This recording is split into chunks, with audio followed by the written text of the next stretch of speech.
Welcome to the Brothers of Destruction podcast, where we break down all the latest WWE action. From epic rivalries to shocking twists, we've got the full breakdown.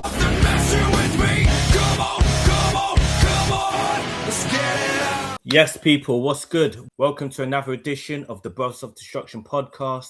Yours truly, PrimeTime, my boy Flace. We're going to get into it. We're going to have a look at Saturday night's main event this past weekend. We're going to look at each match, including Lyra Valkyria Bailey match. We're going to look at the women's tag team title match, Danhausen with his shenanigans again, and we're going to look at the tag team match with major implications and also a big star-studded segment at the end, not just from wrestling, but a couple people from basketball as well. We'll get into that into tonight's episode, and before we get into that, we are going to discuss major news coming out of SmackDown involving one of SmackDown's champions. We'll get into that, but before we do, remember to like and subscribe to us on YouTube, check out our videos, keep showing your support, and can you also check us out on Instagram and Spotify as well. Bro, how are we doing tonight? I'm good. Yeah, I'm blessed tonight, to be honest. I'm blessed every night. Wrestling was good this weekend as well, must admit. SmackDown was all right. Saturday night's main event, I really enjoyed. I'm good, bro. What are you saying? I'm good, man. I'm good. It was a good Saturday night's main event. I say there have been some of them have been like sleepers, you know what I mean? Like, no, not massive expectations going in for some of them, but you know, like especially I think the last one didn't have major expectations, but you know, still shined, you know, still was fire, still enjoyed it. So, you know what I mean? We'll get into that. Also, big shout out to Spain on winning the World Cup in MetLife Stadium, which I had the chance to go to and should have gone, but Spain won it and beat Argentina. So didn't you go to New York? Huh? Didn't you go to MetLife Stadium when you went to New York? No, I did not. No, we missed out. I think it was about 20-minute drive as well when I looked it up, so missed out. MetLife, man, it would have been an experience. Shout out to Spain and shout out to Donald Trump for getting in the pitch like he won it with them, but you know. Yeah, that was a classic. Rodri waiting for him to piss off. That's a classic. But yeah, congratulations to Spain. Ferran Torres in particular, who got the winner. It was one of the worst World Cup finals I've ever seen, if I'm being real. But Spain were the correct winners. They were much better than Argentina. Yeah, but I have to say, football won that night. You know, some of the antics from Argentina, without getting too much into it, was and just the way they set up. I'm glad Spain won. Yeah, just the way they played as well and set up. It was just awful. Spain were the correct winners on the night. The way they played, set up, no shots for the first 2 hours. Unbelievable. But I think it's one of those the American fans probably looking at it thinking, right, back to NFL now. Let's get that started away after watching that final. Yeah, it was the most exciting. Definitely not. We'll get into some news now before we go on to Saturday night's main event. So breaking news is Rhea Ripley has been ruled out for SummerSlam. So now they are going to do a ladder match, 5 women involved at SummerSlam, and it will be for the interim women's championship, which AEW have done that with their titles as well, have interim champions. They've had interim champions there until their champions come back. So they've never vacated the belts as far as I'm aware. Yeah. But WWE doing this now. This is interesting. They've not said how long she's going to be out for. They've said weeks, could be months, but they're not giving a specific timeline. So what's your thoughts on this? This is at first it caught me off guard by surprise. I was a bit annoyed with it. Still am to a degree. But I think that's only because we're not used to it in WWE. I mean, UFC, you have interim champions in boxing. You said AEW. So it's not a particular new thing. It's just new to WWE. And I think it's because of who is champion Rhea. So because Rhea's almost like, you know, the golden child. And I think if we're doing this with Rhea as champion or Cody as champion, people will be looking at it as like, oh, well, you're only doing it because they're the champion. If it was anyone, if Sami Zayn was champion, you would just strip him of the title. If Tiff Stratton was champion, you're just strip on. But because it's Rhea, I think that's another reason why people are annoyed, because they're like, oh, hold on, you only make an interim champion because Rhea is the women's champion. But really, that's a fair point. It happens. Like I said, AEW boxing, UFC, they all have interim champions. So it is what it is, to be honest. Yeah. I think with it as well, if you look at the amount of injuries that have been happening in WWE in the last couple of years, maybe even pushing a bit more, the injuries are quite frequent now, it seems. Like, so maybe it's one of those cases where it was always at some point going to be a case of if they vacated their belt from someone who's injured, the amount of injuries you get, you might have been having the title vacated a lot. You know what I mean? Like the women's tag titles already cursed, the amount of women that have been injured holding the tag titles. So it's one of those they're looking at thinking. I do think so. You got to have a time frame, though.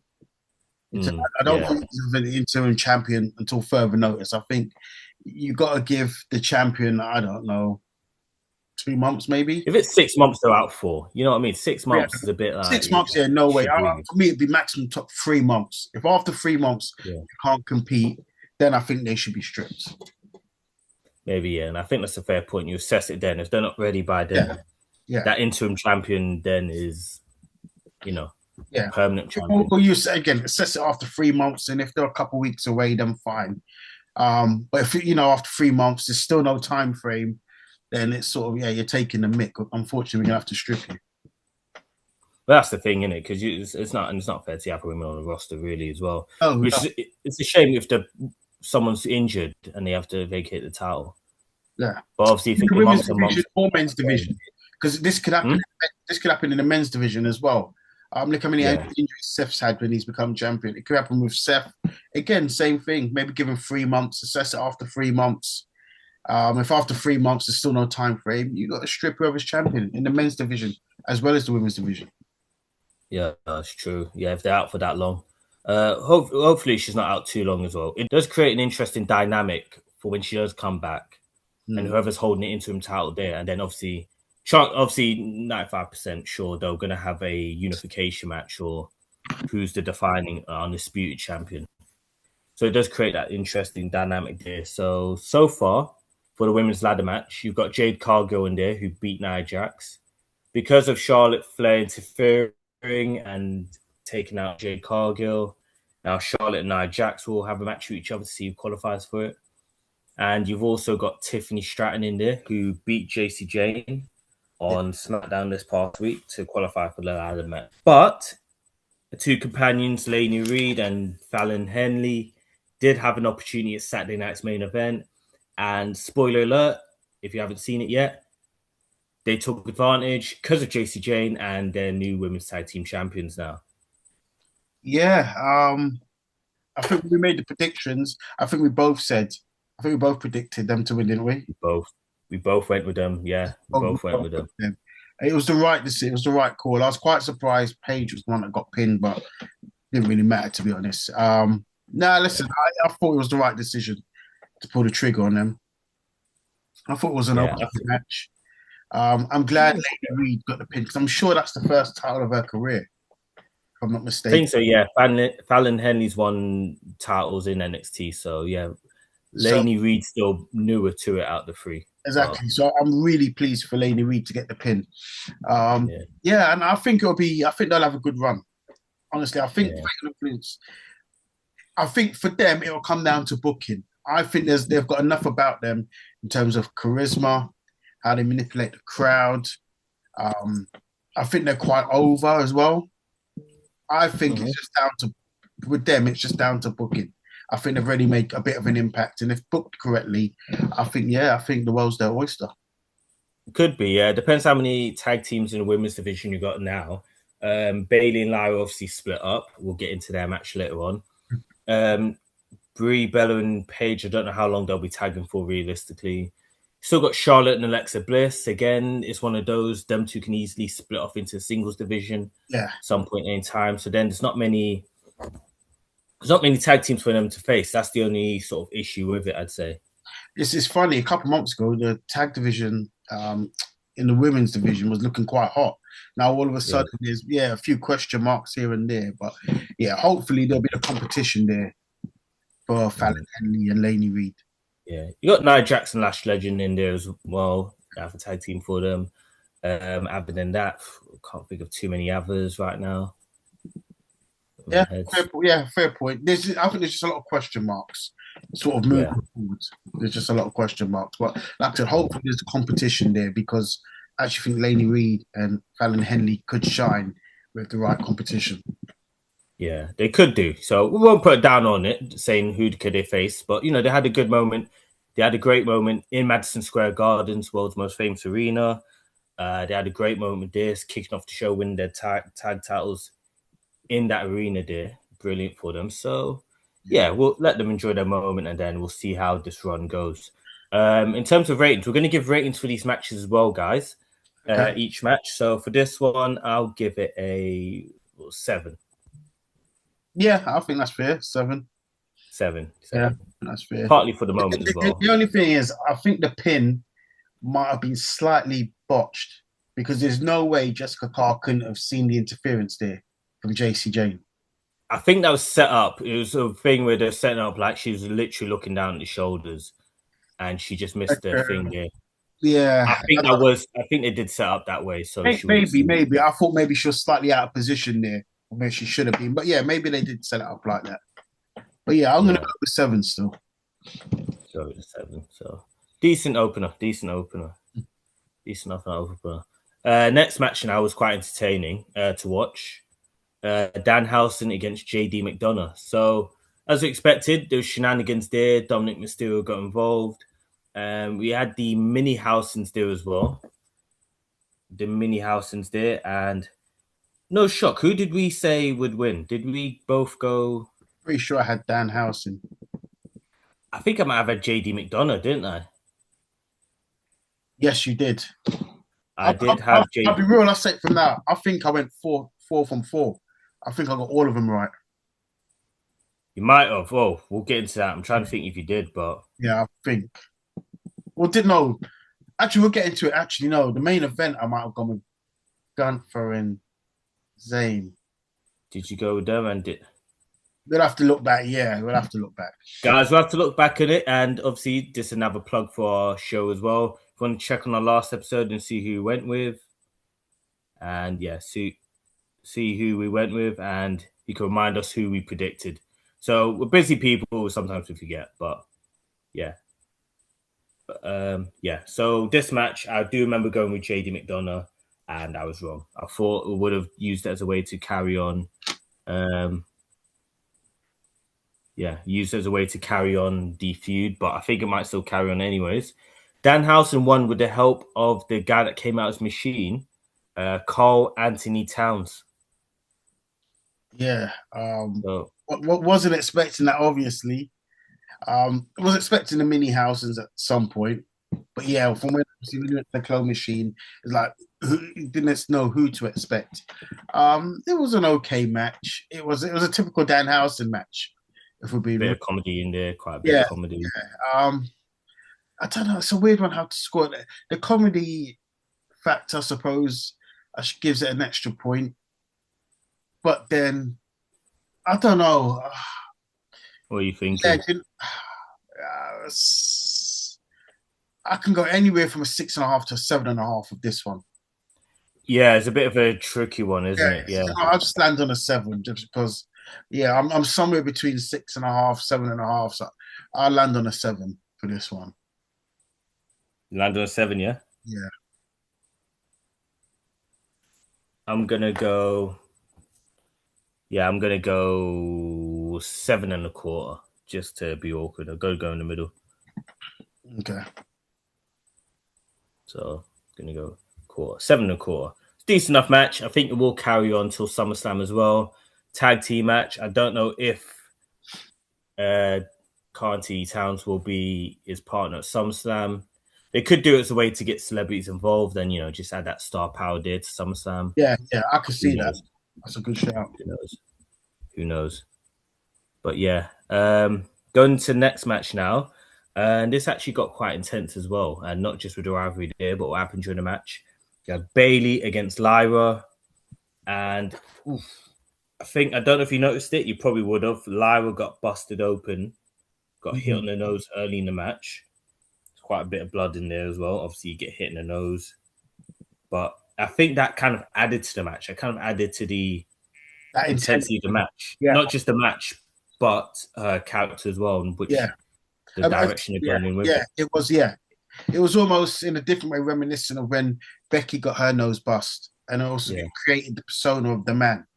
I quite enjoyed this match. I thought Lyra put on a bit of a wrestling clinic at times, but I've said to you from time, I think she's one of the females I think can argue to be the number one female wrestler on the roster. Yeah, definitely. I think she's there. Very strong case. For me, it was a good match. Bayley did Bayley things. Bayley was good. Bayley's always good, to be fair. She's consistent. I quite enjoyed this match, and then we had the afters. It went exactly as I said it, actually, because we was going back and forth, and I said, I think Lyra will win, and what will keep the feud going is she'll probably do a number on there afterwards. I thought she would have. Sorry, bro. I thought she would have after losing, but as you said, she beat her. And then still the number. I quite enjoyed this, actually, and her new submission move. I thought brilliant. I love. I was a bit surprised. I was. Even the way she did it, like technically, she's superb. I'm a huge Lyra fan. I love Lyra. I'm a big Lyra fan. I'm hoping with this heel turn, they do something with it. They push her. Yes, they push her well. 100%. I'm gonna go what? 7.5. I'll go with an 8 because I quite like the intensity of it. It did feel like I was somewhere between 7.5 and 8. Maybe 7.5 is a bit stingy. I'll go over 8. I'll go over 8 actually. Go over 8, yeah. You ain't got a clue. You thought I was sort of thinking of 8. I think it's 8 a little bit too much because it could have gone on a bit longer. But no, could have. For what it was, no. Yeah, I could bet 8. Yeah, it did feel like I was watching a fight as well. Like the way some of the hits were going in. We got a bit scrappy at the start as well. After the nose hit on the nose, but I don't know if that was maybe she was disoriented a bit. I'm not sure, but it did add to it regardless. Yeah, for me, it felt real. Yeah, that's what I mean. It felt real. Yeah, felt like a real fight, like animosity there. Because even at the start, it was a bit stiff and a bit scrappy. I was thinking, something going on here. Like even me, I was questioning it, thinking, hold on. Is it getting a bit feisty now because of the hit on the nose? Yeah. Actually, yeah. You know what? Actually, I'm going to stick with an 8. Get the 8. More. I'll go with an 8, yeah, because I appreciated the intensity that was into the match. That's how wrestling should be told. That's how that's submission. It should feel real. Yeah. Yeah, and that submission was good as well. I'm that new character version, I'm quite behind already. 100%. So. Again, this is a match that could have a rematch or further pushed down the line at SummerSlam. But we'll see. We'll see if we can fit on the card because obviously we'll get into it. But another match has been added for SummerSlam, which we'll get into after the next review of the tag team match with the big implications. So Cody and Punk were against Sami Zayn and Gunther. And if Sami and Gunther won, they would have both been added to the match at SummerSlam, making it a fatal 4-way. So obviously that got announced on SmackDown this past week. Made it interesting, made it a bit more, maybe in some ways unpredictable. More jeopardy, there's a bit more jeopardy and a bit more unpredictable. Yeah, and there's a bit more on the line here as well. It wasn't just like, Punk and Cody are going to team with each other before their match at SummerSlam. Against these two, they've got a problem with it. There's a reason for this match and for Sami and Gunther to work together as well. And for Cody and Punk to work together. So, and it was quite an exciting match, to be fair. It was quite fast-paced as well. Listen, this was a very good match. And talk about wrestling clinics. I thought this was the best Cody I've seen in months, to be honest. I thought Cody was intense. He was on fire. Cody, when he's on it, he's one of the best on the roster. Genuinely one of the best. Maybe top 5 on the roster. And there's a lot of good wrestlers on the roster, to be fair. But he's I wouldn't even say maybe top 5. He is top 5. Where he fits in that, I'm not so sure. But he's, for me, certified top 5 when he's on it like he was on Saturday night. Very good match. CM fast-paced.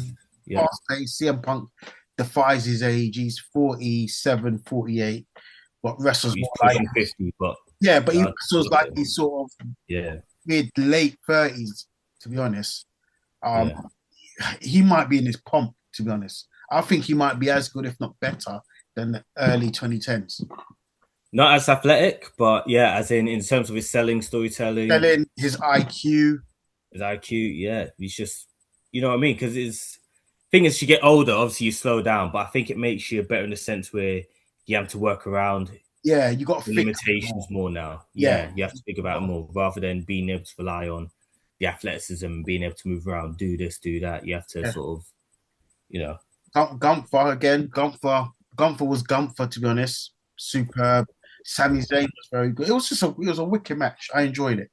It was a wicked match. You know, I'm going to give it a 9. I was thinking 9. Yeah, I was thinking that. I really enjoyed it. There was a good spot in there as well where they had the double submissions in. Yeah, and Gunther couldn't get out of his submission, so he ended up helping Sami Zayn, who in turn that was brilliant. Yeah, that was great storytelling in there. Clever. That was clever. I enjoyed. For me, I enjoyed the match. I enjoyed it. Superb, but Cody in particular for me was on fire. He was up for it. Madison Square Garden, so must have given him that extra edge. You know what I mean? Being in that arena. It's their homecoming. Yeah, for me, that's where you produce that sort of stage. Madison Square Garden. Madison Square Garden, man. It's always WWE's home, man. It's always WWE's home. I agree. Yeah, I'd give it a very solid 9. Cody and Punk ended up winning in the end. Did we both call that? I think we did. Yeah, we both called it. We did, but I think I remember going back and forth. So I don't remember where I landed. I'm pretty sure I did go with Cody and Punk, but yeah, I'd have to go back to last. We'll look back on the video and call them out on it. Yeah, like I said, I think I went 4 for 4. Oh, we'll see anyway. We'll look back on the video and we'll see then. I'm going to call you out next episode if not. All right, I'm waiting. We'll call you out. We'll see anyway because I know what your memory is like as well.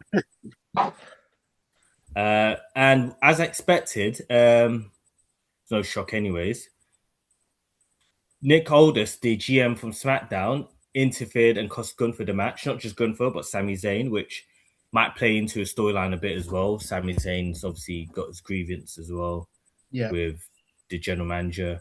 But Nick Aldis comes out in his full-on suit as well, in his get-up. Yeah. Like he's the general manager still. And yeah, well, he's still the general manager as far as we're aware, and he's come out all dressed to 9 still. But he's come out, he's cost Gunther for the match, and now it's actually set that it will be Gunther and Nick Aldis at SummerSlam. Yeah. Nick Aldis in his WWE in-ring debut at SummerSlam. Yeah, they had the altercation at the SummerSlam kickoff show, didn't they? The night after.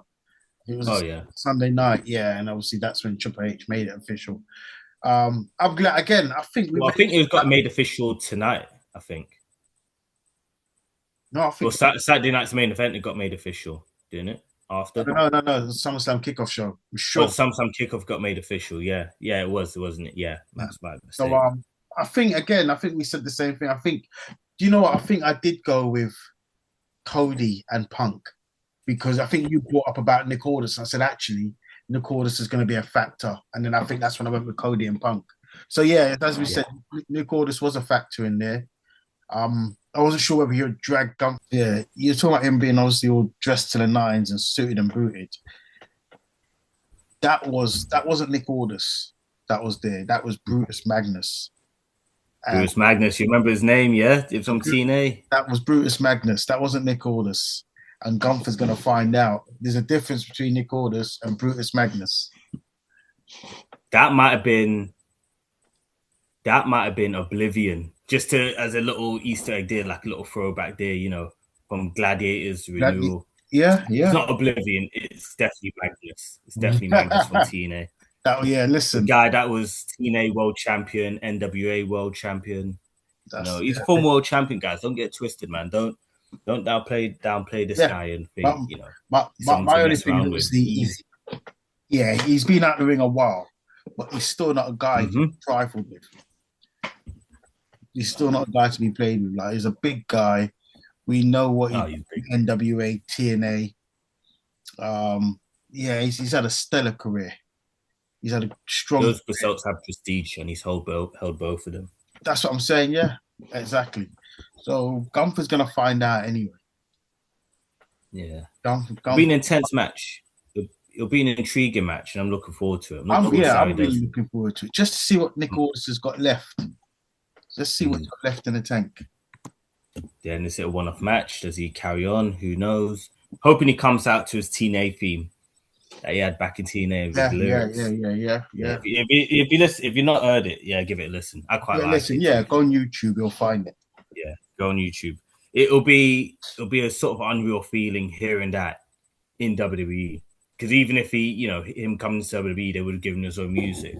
Because the partnership now, you might hear his old TNA theme. I think we will. It's weird to think that looking back when there was all rivals now. But looking forward to this match. I'm looking forward to it. Saturday night's main event actually didn't end with a match, to be fair. It ended with a segment. And I thought once it was ending with this segment, I thought, okay, it must lead to something. You know what I mean? Roman Reigns came out with New York Knicks player and champion now. Sorry, my name's got in my head. Jalen Brunson. Yeah. They both came out together. Big reaction, big ovation. Not just for Reigns, but especially for Jalen Brunson. He's champion, comeback champion. He's King of New York at the moment. King of New York, 53 years, as Reigns says, way too long. At 53 years is a long time for anything, really. Yeah. Long time for a lot of stuff. But they had their moment in the ring, crowd was eating up. Seth Rollins' music plays. Well, no Seth Rollins, it is Tyrese Halliburton from the Indiana Pacers. And Seth Rollins came out and attacked Reigns from behind. And attack Reigns from behind. Looks like he's going to go for the stump. Jalen Brunson gets in the way. Reigns gets the upper hand. Superman punch, spear, takes out Rollins. Do you know what? I didn't quite like it. And I'll tell you why. Because for me, it just felt a bit forced. Because Seth doesn't need to attack Reigns. Seth got the better of him the last time he was in the ring. Seth gets the better of him more often than not. It's Seth that lives in Reigns' head, not the other way around. So I didn't see the need. For me, there was no need for Seth to go and attack Reigns, particularly from behind. If anything, you would have thought it would be Reigns looking to get his neck back. Seth, for me, he's already sort of, like I said, he got the better of him last time, so he's already slightly ahead of him in this feud at the moment. For me, there was just no need for him to attack him, like I said, particularly from behind. So it felt a bit forced. But yeah, I suppose it did what it was meant to. It brought a bit of a star factor to Saturday night's main event. Outside influence as well, or outside stars from a different world as well. That's the star part I'm talking about. Obviously, we're talking about Reigns and Seth, but you had Reigns and Seth obviously appeared there as well. So that gave it a bit of oomph to the end of the show. But it just felt a bit forced to me because I don't think if I'm living in your head, I don't need to attack you, especially as I got the better of you the last time we was in the ring together. Why do I need to go after you if anything coming from me? Unless that's the mind games thing with Seth Rollins, that his music plays, Reigns focused on the entrance ramp, and it's a Indiana Pacers player coming out, got booed, obviously, rivals. And Rollins attacks from behind, so maybe that's Rollins' way of getting in his head, playing the mind game stuff. I get what you're saying, because he had the upper hand on him, but maybe that's Rollins continuing to get in Reigns' head and really wind him up. It just felt under his skin. You could wind him up by coming out and taking the piss out of him. I don't think you needed to attack him. But Reigns, don't forget, Reigns did have the upper hand on him verbally on Raw this past week. So maybe Rollins is getting to a point where he's getting a bit riled up now with Reigns. Maybe he's having doubt that maybe he's not in Reigns' head anymore, as much as he always thought he was. Possibly, that's a way of looking at it. That's maybe a way of looking at it. You saw that frustration there with Rollins at the end of that segment on Raw. Reigns pretty much put him down on the mic, had him on the mic. You saw that bit of frustration with Rollins. Steph was the one that was left standing.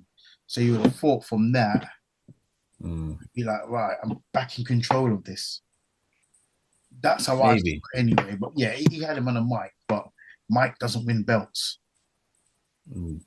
Doesn't win belts, but maybe some of the points Reigns said rang true in Rollins. Maybe hit home. Yeah, that's maybe with the injury comment he mentioned, Reigns being a bigger star than him.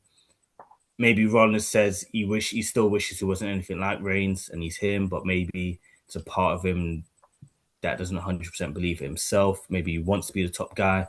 Reigns drilled at home that he's not. Maybe, yeah. Well, you still got 2-3 weeks till SummerSlam. Maybe. No, I think it's 2 episodes of Raw now till SummerSlam, isn't it? Yeah, it is. It's 2 episodes of Raw. It is. Yeah, it is. Come around quick, man. Come around quick. I'm excited, man. But yeah, still got a couple weeks to build up to it, so we might have a couple more segments with each other. Never know, but yeah, I think there'll be at least one more. There'll be at least one more in there, to be honest. No, they have to. Yeah, they have to. They have to get on that. And I am completely blacked out. Unprofessional. I'm blacked out. Hey, you can still see me without the light. I don't know what's happened there. You can't bring these Preston man anywhere. Unprofessional. Hey, listen. It's working on and off now, but yeah, so I'm gonna have to charge it. I'll come with this and charge it. If I black out again, guys, I'm still there. Just my voice, but yeah, won't be able to see me. John Cena style. Without the money and the accolades. Yeah. Still got the style though, to an extent. On that note, overall rating for Saturday night's main event. Overall, I thought it was a 8. I think a strong 8. I'm gonna give it a 7. No, I'll give it an 8. I'll give it an 8 because I had good moments and it pushed storylines there. Yeah. I'll give it an 8. Yeah, I was quite impressed with just about an 8, and it still pushed a couple of storylines, potential matches for SummerSlam as well coming up. Yeah, and we'll find out once we get into Raw on our next episode of the Brothers of Destruction podcast. We'll do a little review of Raw and the happenings, what happens in that, building up to SummerSlam, and we'll do our predictions for that soon. Guys, on that note, I'm saluting you. I know you can't see it, but it's a salute, guys. Thank you for joining us tonight, and we'll see you on the next episode. Remember to like and subscribe to us on YouTube, and check us out on Spotify and Instagram, and we'll see you next episode, guys. Take care, everyone. See you soon. Thank you for watching the Brothers of Destruction podcast. Remember to subscribe so you don't miss an episode, and look out for our question of the week.